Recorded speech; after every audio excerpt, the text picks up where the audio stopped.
Summer in ബത്ലഹേമിന്റെ ഒരു second part എപ്പോഴെങ്കിലും പ്രതീക്ഷിക്കാവോ? ഞാൻ അതിന് ഇൻട്രസ്റ്റഡ് ആണ്. ത്രെഡ് ഉണ്ട് ഓൾറെഡി. ഈ ദേവദൂതൻ മൂവി ഇറങ്ങിയ സമയത്ത് അത് കുറച്ച് നേരത്തെ ആയിപ്പോയതായിട്ട് തോന്നുന്നുണ്ടോ? പിൻകാലത്ത് ഇറങ്ങേണ്ട സിനിമയായിരുന്നു എന്ന് തോന്നിയിട്ടുണ്ട്. ചില സിനിമകൾ മുമ്പോട്ട് സഞ്ചരിക്കും. ഹിമാലയൻ ടാസ്ക് ആയിരുന്നു വിദ്യാജീനെ ഉദ്ദേശിച്ചിട്ട് അതിന്റെ റീ റെക്കോർഡിങ്. ഇപ്പം എന്തൊരു മഹാനുഭാവന്റെ ഒരു സിംഫണി, അതേമാതിരി തന്നെ ബെൽസിന്റെ കുറെ sounds. Highest budget re recording ഞാൻ മലയാളത്തിൽ ഇതുവരെ ചെയ്തതില്ല. ടിൽ ടുഡേ ദേവദൂതന്റെ റീ റെക്കോർഡിംഗ് ആണ്. റീ റിലീസ് എന്ന സംഭവം ഇപ്പോഴും കമന്റ്സിലൊക്കെ കാണാറുണ്ട്. അത് നമുക്ക് പ്രതീക്ഷിക്കാം. ഡെഫിനറ്റ്ലി പ്രതീക്ഷിക്കാം. 4K റെസൊല്യൂഷനിൽ മാറ്റി എടുത്തിട്ടുണ്ട്. സന്മനസ്സുള്ള സമാധാനം. 16 ദിവസം ഷൂട്ട് ചെയ്തു, 42-ാം ദിവസം റിലീസ് ചെയ്തു. Is it possible today?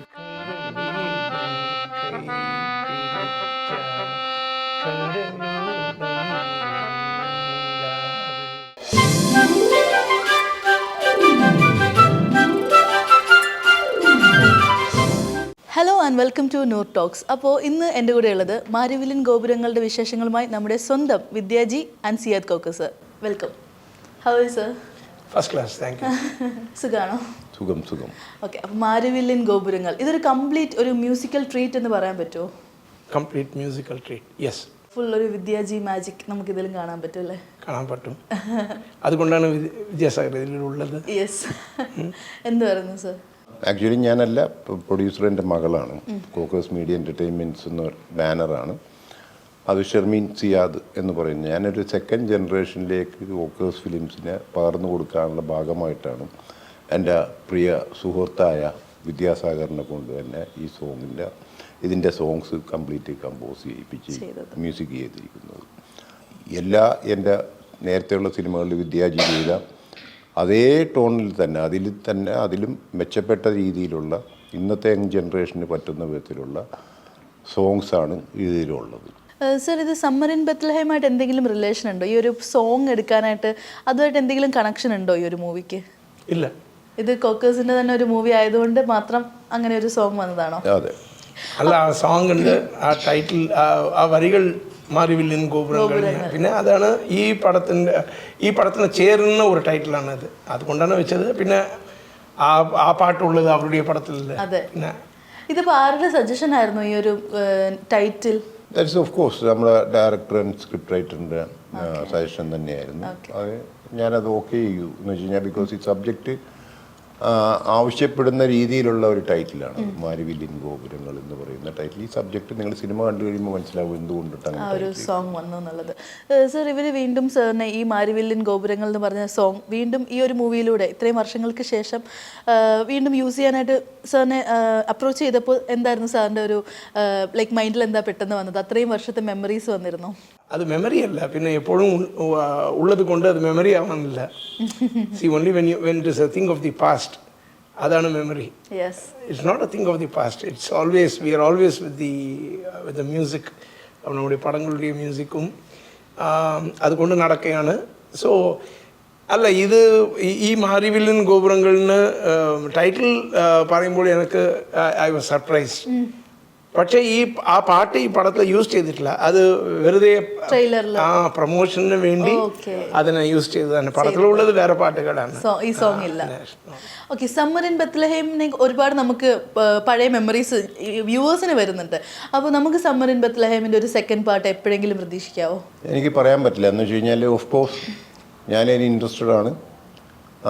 അതിൻ്റെ ആപ്റ്റായിട്ടുള്ളൊരു ത്രെഡ് കിട്ടണം. എന്ന് വെച്ച് കഴിഞ്ഞാൽ ത്രെഡ് ഉണ്ട് ഓൾറെഡി, പക്ഷേ അതിന് പറ്റിയ ഒരു ആർട്ടിസ്റ്റും അങ്ങനെയുള്ള കാര്യങ്ങളൊക്കെ കിട്ടേണ്ടിയിരിക്കുന്നു. അങ്ങനെയാണെങ്കിൽ അത് ചെയ്യും. ബട്ട് എനിക്ക് തോന്നുന്നു ഒരുപാട് പേര് ഏറ്റവും കൂടുതൽ വെയിറ്റിംഗ് ആ പൂച്ചേനെ ആരയച്ചതെന്നുള്ള ആ ഒരു ട്വിസ്റ്റ് അറിയാനായിട്ട്. അപ്പോൾ നമുക്ക് അതിനുള്ള ഒരു അവസരം കിട്ടാൻ എത്രമാത്രം ചാൻസ് കാണും സർ? 100% ചാൻസ് ഞാൻ പറയുള്ളൂ. ഓക്കെ സർ, വെയിറ്റിംഗ് ആണോ അതിൽ summer in Bethlehem? Yes, of course, definitely waiting ആണ്. പിന്നെ സമ്മർ ഇൻ ബത്ലഹേമിൻ്റെ ഇമ്പാക്റ്റ് എല്ലാവർക്കും അറിയാം. ആ പടം വന്നത് പിന്നെ നിങ്ങൾ പറയുന്നത് പോലെ എല്ലാവരും ഇന്നും മനസ്സിൽ കൊണ്ട് നടക്കുന്നത് 1008 ചോദ്യങ്ങളുണ്ട്. പിന്നെ ആ പാട്ടുകളും ആ പടങ്ങളും കാര്യങ്ങളും ആ ക്യാരക്ടേഴ്സും. So definitely everyone is expecting ഒരു മറുപടി, ഒരു ആൻസർ. ഐ തിങ്ക് ഇപ്പോഴും ഞങ്ങളുടെ ജനറേഷൻ ആണെങ്കിൽ പോലും ഇൻസ്റ്റഗ്രാമിലൊക്കെ നോക്കുമ്പോൾ പലപ്പോഴും ഇതിൻ്റെ ചെറിയ ചെറിയ ഈ ക്വസ്റ്റ്യൻസ് പോലെ വരാറുണ്ട്. ആ പൂച്ചേനെ അയച്ചത് ഇയാളാണ്, അപ്പോൾ നിങ്ങളും ഇതൊക്കെ കണ്ട് എൻജോയ് ചെയ്യാറുണ്ടോ, ഇതുപോലെ ആളുകളുടെ പ്രഡിക്ഷൻസ് ഒക്കെ കണ്ടിട്ട്? ഡെഫിനറ്റ്ലി ഞങ്ങളത് എൻജോയ് ചെയ്യുമല്ലോ. ഇപ്പോൾ സിനിമയെ പറ്റി എന്ത് നല്ലത് പറയുമ്പോഴും ഞങ്ങൾക്ക് സന്തോഷമല്ലേ ഉണ്ടാകുക. യെസ്. അപ്പോൾ ആ ഇൻസ്റ്റാഗ്രാമിലും അതായത് വാട്സപ്പ് ഗ്രൂപ്പിലാണെങ്കിലും അല്ലെങ്കിൽ ചില ഫേസ്ബുക്കിലാണെങ്കിലും ഒക്കെ ഇത് പ്രെഡിക്റ്റ് ചെയ്യാവൂ എന്നൊക്കെ പല പല പ്രോഗ്രാമിൽ ഈവൻ FM ട്രാൻസ്മിഷനിൽ കേൾക്കാം. അപ്പോൾ ഓഫ് കോഴ്സ് ഞങ്ങളുടെ ഉള്ളിലൊരു രഹസ്യമുണ്ട്. ആ രഹസ്യം രഹസ്യമായിട്ടിരിക്കട്ടെ, സെക്കൻഡ് പാർട്ടിൽ റിവ്യൂ ചെയ്യും. ആ രഹസ്യം അറിയാനായിട്ടാണ് നമ്മളെല്ലാവരും വെയിറ്റിംഗ്. ഓക്കെ, അതാണല്ലോ ഒരു ക്യൂരിയോസിറ്റി. യെസ് യെസ്, ഇത്രയും വർഷങ്ങളായിട്ടും ആ ക്യൂരിയോസിറ്റി എല്ലാവർക്കും ഉണ്ട്. ഇനി വരുന്ന ജനറേഷനും കാണും.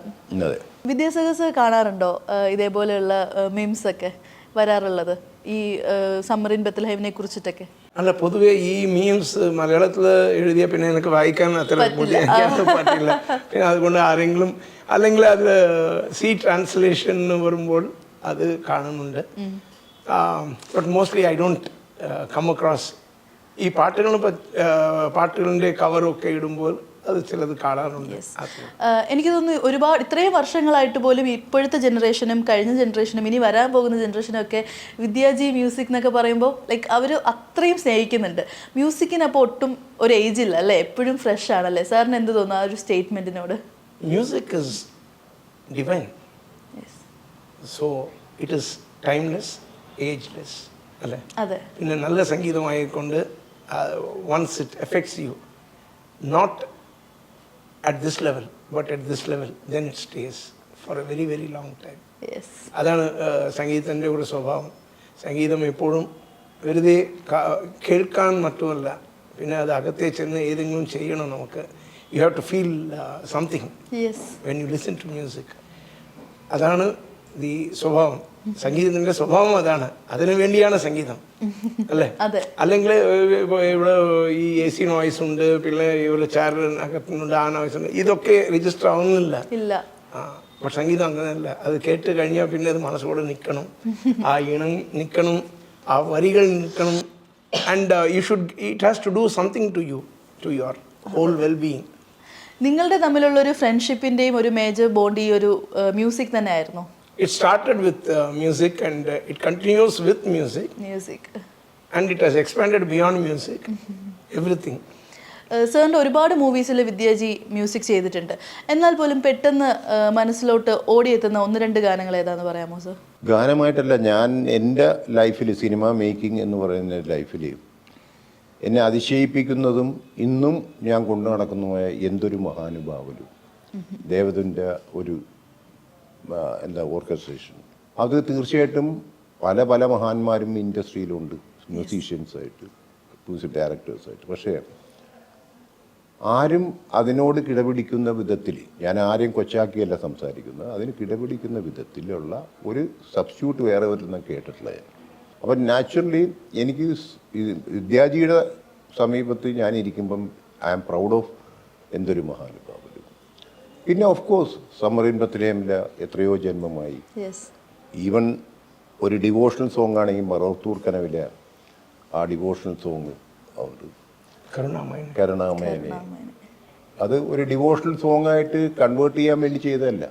അത് സിറ്റുവേഷൻ ലാൽ ജോസ് പറയുന്നു, അദ്ദേഹം അത് ഒരു ഡിവോഷണൽ സോങ്ങിൻ്റെ രീതിയിൽ അത് ഉണ്ടാക്കി. പക്ഷേ അതിൻ്റെ ഒരു മ്യൂസിക് ഇതും ലിറിക്സും കൂടെ ചേർന്ന് വന്നപ്പം അത് ഡിവോഷണൽ സോങ്ങായിട്ട് മാറി പടം റിലീസായതിനു ശേഷം.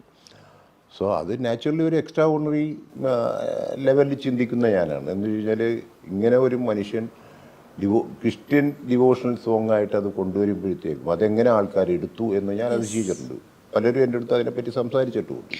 അങ്ങനെ ഓരോ സോങ്ങിനും അതിൻ്റെതായിട്ടുള്ള പ്രത്യേകതകളുണ്ട്. അത് ഏറ്റവും ഇഷ്ടമുള്ളതെന്ന് പറഞ്ഞാൽ ഞാൻ ഇതുവരെ പറയുള്ളൂ. പക്ഷേ എല്ലാ സോങ്സും ഞാൻ റിപ്പീറ്റഡായിട്ട് കേൾക്കാറുള്ള സോങ്സാണ്. അങ്ങനെ തന്നെ ആണ് ഈ മാരിവില്ലൻ ഗോപുരങ്ങളുടെ സോങ്സും വരാൻ പോകുന്നത്.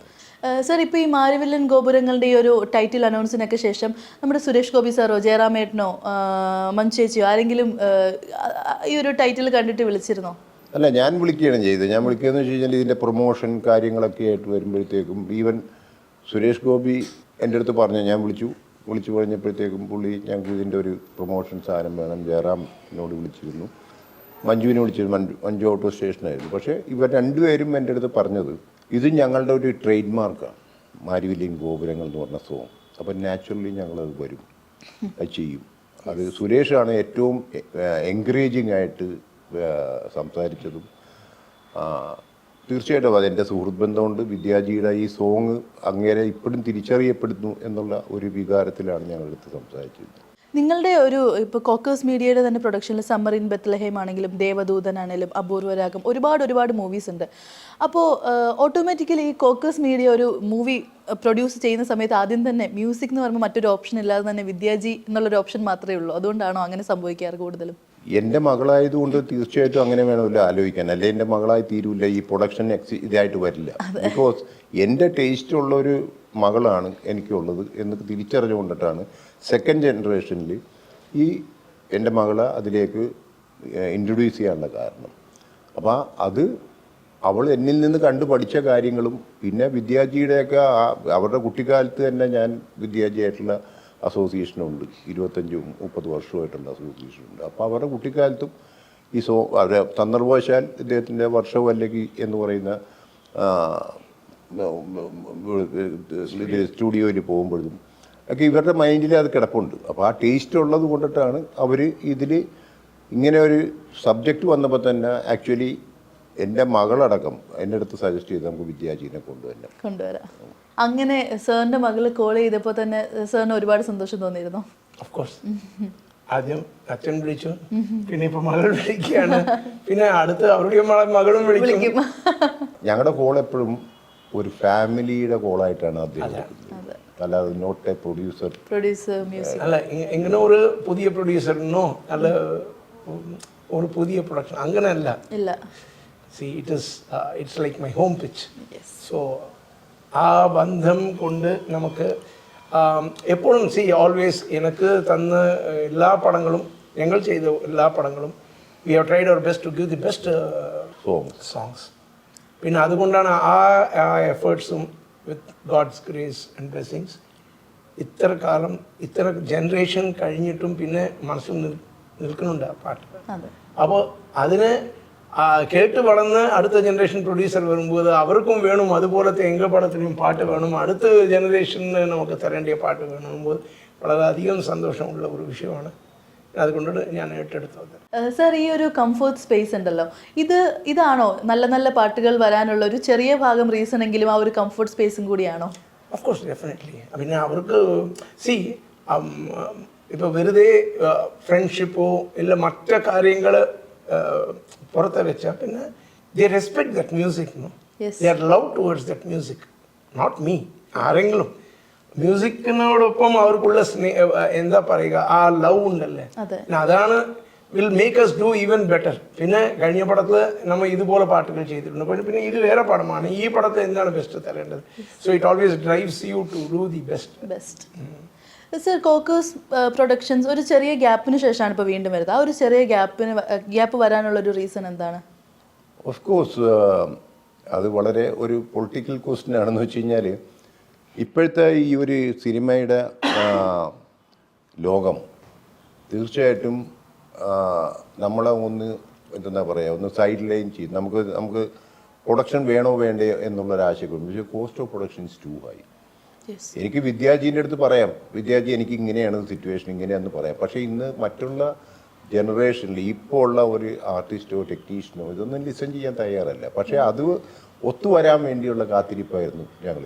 ഇതിലിപ്പോൾ ഞങ്ങൾക്ക് എല്ലാം ഇതിൽ അഭിനയിച്ച ആൾക്കാരും ടെക്നീഷ്യൻസും എല്ലാവരും തന്നെ എൻ്റെ സ്പിരിറ്റിനോട് ഉൾക്കൊള്ളുന്ന വിധത്തിലുള്ള, ഞങ്ങളുടെ പ്രൊഡക്ഷൻ ഹൗസിനോട് ഉൾക്കൊള്ളുന്ന വിധത്തിലുള്ള ഒരു സമീപനം എടുത്തപ്പോഴാണ് ഞങ്ങളിങ്ങനെ ഒരു പടം ചെയ്യുന്നത്.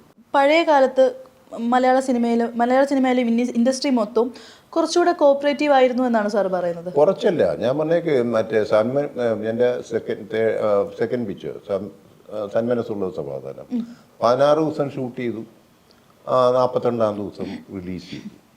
Is it possible today? പിന്നെന്താ, that is the only example.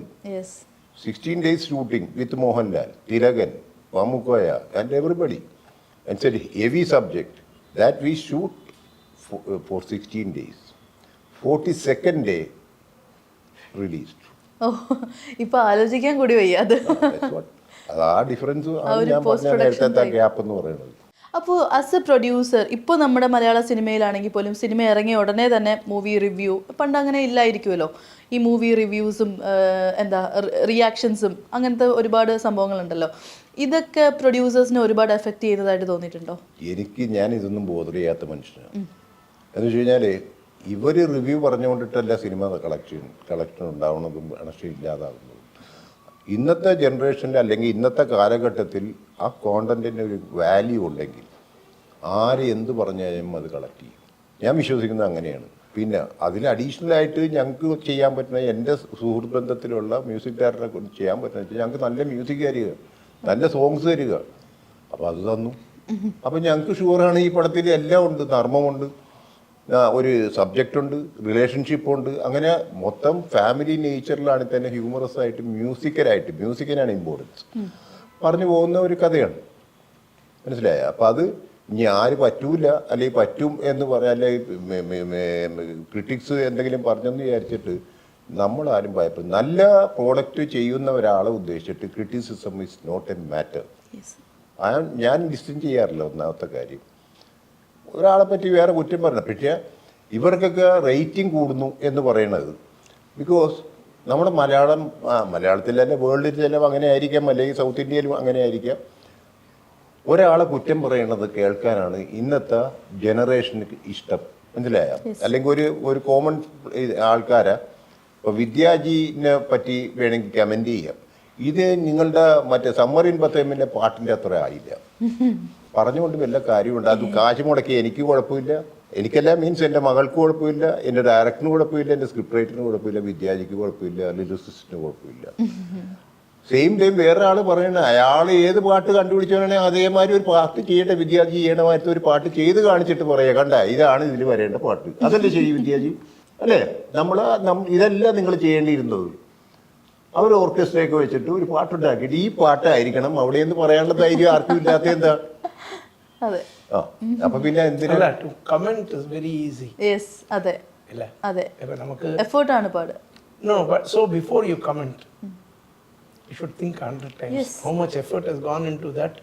And വെറുതെ അങ്ങനെ ഏതോ ഇട്ട് കട്ടി അങ്ങനെ ഒന്നും ചെയ്തിട്ടില്ല അവർ. They have made their sincere attempts. Might be it is not to your satisfaction, so the comment should be as your personal opinion and limited to certain norms. It can't be generalized. അല്ലേ? കുറച്ച് polite ആവാം അല്ലേ?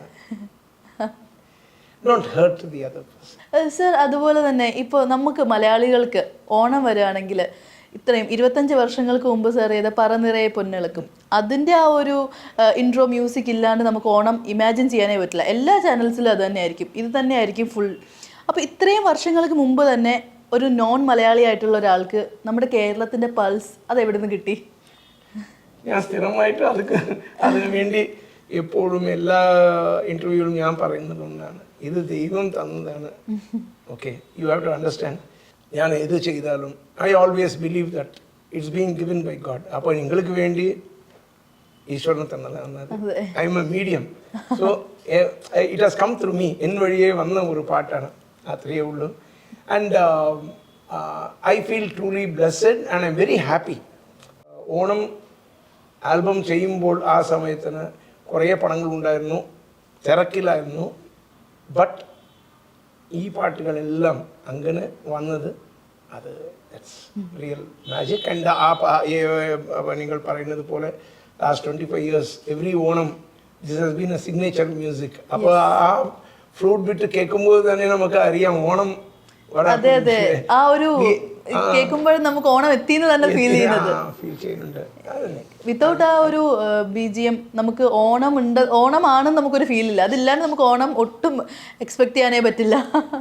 അപ്പോൾ ഇനി ഒരുപാട് വർഷങ്ങൾ അത് വീണ്ടും മുന്നോട്ട് പോകട്ടെ അല്ലേ സർ? അതുപോലെ തന്നെ ഈ ദേവദൂതൻ മൂവി ഇറങ്ങിയ സമയത്ത് അത് കുറച്ച് നേരത്തെ ആയിപ്പോയതായിട്ട് തോന്നുന്നുണ്ടോ? ആ മൂവി ഇറങ്ങിയ ടൈം പിൻകാലത്ത് ഇറങ്ങേണ്ട സിനിമയായിരുന്നു എന്ന് തോന്നിയിട്ടുണ്ട്. എന്ന് വെച്ച് കഴിഞ്ഞാൽ ചില സിനിമകൾ പഴയ എന്താ പറയുക മുമ്പോട്ട് സഞ്ചരിക്കും. അപ്പോൾ ഞങ്ങൾ എത്തിപ്പെടേണ്ട ഒരു സബ്ജക്റ്റിൽ ഞങ്ങൾ എത്തിപ്പെട്ട് അത് പുതുമ കൊണ്ട് ഞങ്ങൾ ആകർഷിക്കും എന്ന് വിചാരിച്ചു. അത് വർക്കൗട്ട് ചെയ്തു. ഇദ്ദേഹം തന്നെ ഞങ്ങളുടെ വിദ്യാസാഗർജി തന്നെ അതിൻ്റെ മ്യൂസിക് കംപ്ലീറ്റ് ചെയ്തു. ഹിമാലയൻ ടാസ്ക് ആയിരുന്നു വിദ്യാജീനെ ഉദ്ദേശിച്ചിട്ട് അതിൻ്റെ റീ റെക്കോർഡിങ്, അതിൻ്റെ ഈ പറഞ്ഞ ഇപ്പം എന്തൊരു മഹാനുഭാവൻ്റെ ഒരു സിംഫണി, ആ സിംഫണിയും അതേമാതിരി തന്നെ ബെൽസിൻ്റെ കുറേ സൗണ്ട്സ് അത് മ്യൂസിക്കലായിട്ട് വരണം. ഇത് ഞങ്ങൾ കണ്ടുപിടിച്ച ഒരു സാധനമാണ് ആ മറ്റേ എന്താ പറയുക 7 bells. അപ്പോൾ ഈ 7 bells-ൻ്റെ സൗണ്ട് റീറെക്കോർഡിങ് സൈഡിൽ ഈ സാധനം വരണം. അപ്പോൾ ഇതെങ്ങനെ വരും? ഇതൊക്കെ ചലഞ്ചസ് ആയിരുന്നു അദ്ദേഹത്തിന്. ഞങ്ങൾ എക്സ്പ്ലേറ്റിംഗ് ചേഞ്ച് കൊടുക്കുമ്പോഴത്തേക്കും പുള്ളി വിവാസിനെ എന്താ പറയുക ഒരു ആകാശത്ത് ഇങ്ങനെ ദൈവമേ താ എന്ന് പറഞ്ഞുകൊണ്ട് അവിടെ ഇരിക്കണേയിരിക്കും. പക്ഷേ അത് കംപ്ലീറ്റ് അതിൻ്റെ ഈവൻ റീ റെക്കോർഡിങ്. ആ റീ റെക്കോർഡിംഗ് ഒക്കെ എന്ന് വെച്ച് കഴിഞ്ഞാൽ ഇറ്റ് വാസ് സോ ഹെവി. അപ്പോൾ അതൊക്കെ നമുക്ക് ഹയസ്റ്റ് ബഡ്ജറ്റഡ് റീ റെക്കോർഡിംഗ് ഞാൻ മലയാളത്തിൽ ഇതുവരെ ചെയ്തതില്ല. Till today I think maximum number of days ചെയ്തത് ദേവദൂതൻ്റെ റീ റെക്കോർഡിംഗ് ആണ്. പിന്നെ എപ്പോഴും സിയാജി വിളിക്കും, എന്തായി, ഞാൻ പറയുന്നു സമയമെടുക്കും, ഓക്കെ ടേക്ക് യുവർ ടൈം, അത്രയേ ഉള്ളൂ. പക്ഷേ ഞങ്ങൾക്ക് ആ മൂവിയെ പറ്റി ഒരു ധാരണ എനിക്കും വിദ്യാജിക്കും സിബിക്കും രഘുദാ പലേരിക്കും അതിലുള്ള ആർട്ടിസ്റ്റ് മോഹൻലാലിനടക്കം അതിനങ്ങനെ ഒരു കോമൺ ധാരണയിലാണ് ആ സിനിമ പോയത്. ചില സിനിമകൾ ഞാൻ പറഞ്ഞില്ലേ, മുമ്പേ സഞ്ചരിക്കും എന്ന് പറഞ്ഞ മാതിരി ആ സമയത്തേക്കുള്ള സിനിമ അല്ലായിരിക്കാം. ഞാനിപ്പോഴും പറയുന്നില്ല അതങ്ങനെ അല്ല എന്ന്. അതിൻ്റെ ഒരു റിയാക്ഷൻ എന്ന് വെച്ച് കഴിഞ്ഞാൽ ഓരോ ടൈമിലും ഇത് ടി വിയിൽ പിന്നെ അല്ലെങ്കിൽ OTT പ്ലാറ്റ്ഫോമിൽ കണ്ടിട്ട് വരുന്ന കമൻസ് നമുക്ക് വളരെ ഫണിയായി. ബിക്കോസ് എന്തൊരു അതിശയകരമായ സിനിമ, എന്തൊരു പാട്ട്. Definitely of course cinema release ചെയ്തപ്പോൾ തന്നെ പാട്ടുകളൊക്കെ ഹിറ്റായി. It's good. ഇന്നും ആ പാട്ടുകൾ നമ്മൾ കേൾക്കുന്നുണ്ട്. പക്ഷേ ഈ സിനിമയെ പറ്റി ഇപ്പോഴാണ് ജനം സംസാരിച്ചു തുടങ്ങിയിരിക്കുന്നത്. അത് റിലീസ് ചെയ്യാൻ പാടില്ലേ എന്നൊക്കെ ചോദിക്കുന്നുണ്ട്. പക്ഷേ അത് ഞാൻ പറഞ്ഞില്ലേ, ഒരു കാലത്തിന് മുമ്പ് സഞ്ചരിച്ച സിനിമ എന്നുള്ളത് മാത്രമേ ഉള്ളൂ അതിൽ. അതെ, ഈ റീ റിലീസ് എന്ന സംഭവം ഇപ്പോഴും കമന്റ്സിലൊക്കെ കാണാറുണ്ട്. അത് നമുക്ക് പ്രതീക്ഷിക്കാമോ എപ്പോഴെങ്കിലും? ഇത് പ്രതീക്ഷിക്കാം, ഡെഫിനറ്റ്ലി പ്രതീക്ഷിക്കാം. ബിക്കോസ് ഞാനിപ്പോൾ അതിൻ്റെ 4K റെസൊല്യൂഷനിൽ ഇത് മാറ്റി എടുത്തിട്ടുണ്ട്. അപ്പോൾ ആ 4K റെസൊല്യൂഷനിൽ നമുക്ക് ഡെഫിനറ്റ് ആയിട്ടും ഔട്ട് എടുത്ത് നമുക്ക് ഇത് ചെയ്യാം. അതൊരു ഭയങ്കര വലിയ എക്സ്പീരിയൻസ് ആയിരിക്കും. വിദ്യാജി മ്യൂസിക് ആൻഡ് ദേവദൂതൻ, ലാലേട്ടൻ എല്ലാം കൂടെ വീണ്ടും ഞങ്ങൾക്കൊക്കെ മിസ്സായതാണ് ആ ഒരു സംഭവം. അപ്പൊ വീണ്ടും കാണാലോ, വീണ്ടും കാണണം എന്ന് വെച്ച് കഴിഞ്ഞാൽ ഞങ്ങൾക്ക് കാശുണ്ടാക്കണ്ടേ, ഉറപ്പായും മനസ്സിലായ. ഈ ജനറേഷനിലുള്ള ആൾക്കാർ ഇനിയെങ്കിലും ആ തിയേറ്ററിൽ പോയി കണ്ടു കഴിഞ്ഞാൽ, സിനിമയെ വിലയിരുത്തുന്നവരാണ് നിങ്ങളെങ്കിൽ തീർച്ചയായിട്ടും ആ ജനറേഷൻ കണ്ടിരിക്കേണ്ട ഒരു സിനിമയാണെന്നേ ഞാൻ പറയുള്ളൂ. സർ, ഇപ്പോഴും ഇപ്പോൾ ദേവദൂതൻ്റെ ഒരു യൂട്യൂബിൽ ഉള്ള പ്രിന്റ് നമ്മൾ എടുത്ത് നോക്കുകയാണെങ്കിൽ സ്റ്റിൽ ഇപ്പോൾ നോക്കിയാലും കാണാം 2024 കാണുന്നവരുണ്ടോ എന്ന് ടോപ്പ് കമന്റ്സ് വരുന്നത്. ലൈക്ക് ഡെയിലി ആളുകൾ അത് പിന്നെയും വാച്ച് ചെയ്യുന്നുണ്ട്. യൂട്യൂബിൻ്റെ കാര്യം പറഞ്ഞപ്പോഴാണ് അത് ആക്ച്വലി അൺഓതറൈസ്ഡ് ആണ്. ഞാൻ കൊടുത്തിട്ടില്ല യൂട്യൂബ്, ഇല്ല, അൺഓതറൈസ്ഡ് വ്യൂയിങ്. ചിലപ്പോൾ അതിൻ്റെ പെർഫെക്ഷൻ ആ ഈ പറഞ്ഞ 4K റെസൊല്യൂഷനൊന്നും അല്ലാത്ത കണ്ടുകൊണ്ടുണ്ട്. ഞാനും വിദ്യാജി അടക്കമുള്ള ക്രൂ ഞങ്ങൾ അങ്ങനെ ഒരു ഫ്ലാറ്റ് ഫ്രെയിമിലോ ഫ്ലാറ്റ് ലെവലിലോ അല്ല സിനിമ നിർമ്മിച്ചേക്കുന്നത്.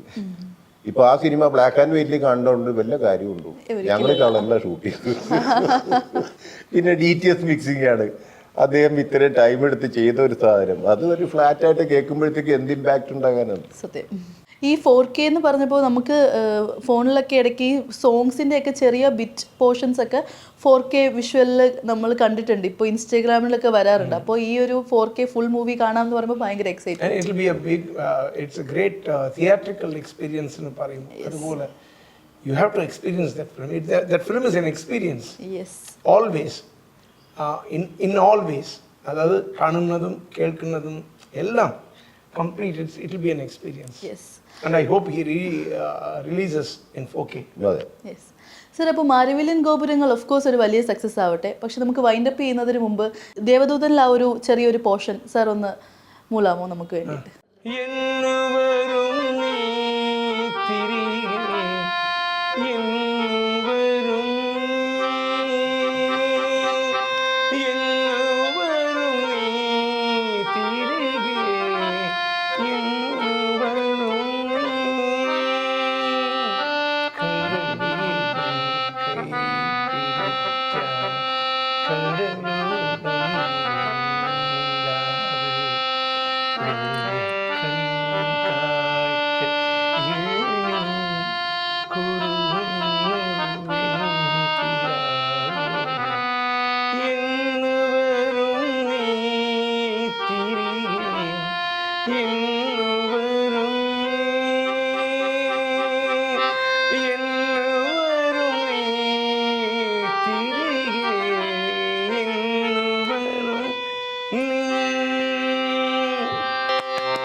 അയ്യോ ഗൂസ് ബംസ്. ഒരിക്കലും ഇതൊന്ന് നേരിട്ട് എക്സ്പീരിയൻസ് ചെയ്യാമെന്ന് ഒരിക്കലും വിചാരിച്ച സംഭവമല്ല. Thank you so much sir. You welcome. അപ്പോൾ എന്തായാലും മാരിവില്ലൻ ഗോപുരങ്ങൾ ഒരു വലിയ സക്സസ് ആവട്ടെ. All the best. Thank you.